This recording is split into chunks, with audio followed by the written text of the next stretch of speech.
Plane દુર્ઘટનામાં મૃત્યુ પામેલા ગુજરાતના પૂર્વ મુખ્યમંત્રી સહિતના મુસાફરોના આત્માની શાંતિ માટે પ્રાર્થના કરાઈ।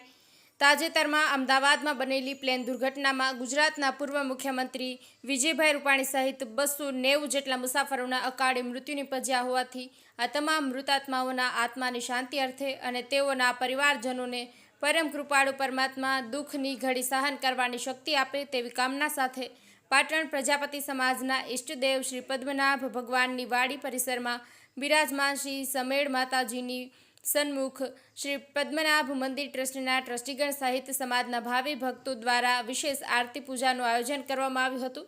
આ પ્રસંગે પાટણ પ્રજાપતિ સમાજના આગેવાનોએ મોટી સંખ્યામાં ઉપસ્થિત રહી પ્લેન દુર્ઘટનામાં મૃત્યુ પામેલા ગુજરાતના પૂર્વ મુખ્યમંત્રી વિજયભાઈ રૂપાણી સહિતના મૃતાત્માઓના આત્માની શાંતિ અર્થે પ્રાર્થના કરી શ્રદ્ધાસુમન સમર્પિત કર્યા હતા। મૃતાત્માઓના પરિવારજનોને પરમાત્મા આ દુઃખની ઘડી સહન કરવાની શક્તિ આપે તેવી કામના વ્યક્ત કરી હતી। કમલેશ પટેલ, પાટણ।